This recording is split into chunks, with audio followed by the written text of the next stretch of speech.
What's up, TMS gang? We are back with yet another ranking video, but this time we're going to do things a little different.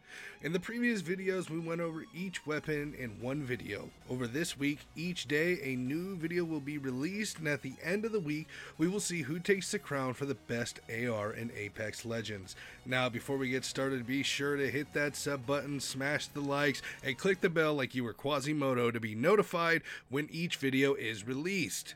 Now, in this video, the same rules and categories apply, just like each video before, except in the aiming and stability category down sights, we will be trying them from 3 different distances. We'll be going over, obviously, aim and stability down sights, hip fire aim and stability, damage, and if hop-ups and attachments make a difference, and whether or not they are worth picking up. Now, the first weapon of the week is the Flatline. This heavy ammo AR is one of my go-tos, so to watch it get picked apart might hurt a little bit. Now, before we get going into this AR, I would like you to comment below which AR you think is going to take the crown. Starting off with aim and stability, I was actually really surprised at how controlled the spray pattern is. It is very easily controlled. Obviously, I am just letting the gun do its thing for the sake of a controlled environment ranking, and I am pleasantly surprised at the way this weapon moves. Connecting 8 out of 20 shots before missing isn't bad, considering the weapon makes a U-turn to connect with 2 more bullets before completely missing the target. The Flatline is starting strong from a close distance, but let's see what happens when we move back just a little bit. At this medium distance, the Flatline begins to lose its control, but only slightly. Sure, the weapon is only connecting 2 shots per trigger pull, but overall the spray pattern remains the same. And if you are actually trying to aim, the kickback isn't going to give you too much trouble. Even at this further out distance, I might as well be firing from the medium spot. This weapon's slight movement with spray pattern is truly a work of art, and something you should not take for granted. With seeing the Flatline in action from all 3 distances, I would say the Flatline's going to walk away with a solid 3 for aim and stability down sights.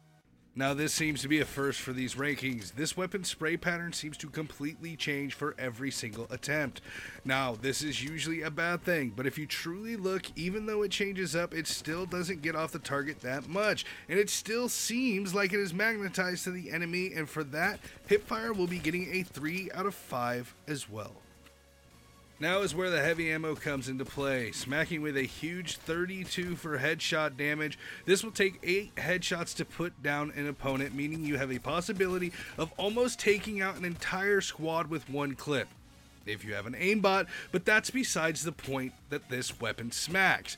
Now, at 18 damage per body shot, that will be 13 shots to take down your opponent, which isn't bad considering the spray pattern of this weapon at full spray and pray. You are definitely going to connect with a few headshots. So for damage, this weapon will be getting a 4 out of 5.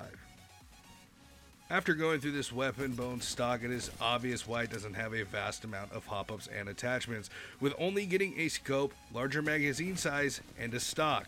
Giving this weapon a barrel stabilizer just simply would not be fair, and adding a hop-up for damage, or reload speed, or anything else you can think of, this weapon would just be way too OP, and for that, the hop-ups and attachments are pretty much pointless for this weapon, besides the extra ammo. So it is getting a 2 out of 5 for hop-ups and attachments. What an amazing weapon the Flatline is. The only thing that brought it down is the pointlessness of having attachments, besides obviously the extra ammo. Now, it isn't the weapon's fault for being that good, so I have decided to boost it up by 1 extra point in the hop-up category and give it a 3, giving the Flatline an overall average of 2.6 out of 5. And there you have it. With a 2.6 out of 5, the Flatline is currently in the lead for ARs. Be sure to tune in tomorrow where we will be going over the heavy burst Batista, the Hemlock. Will it take the Flatline out? We're going to have to wait to see. And until then, tell your mama, tell your daddy, tell your sister, tell your brother, tell your grandma, and tell your grandpa to come by, hit that subscribe button, and join the invasion.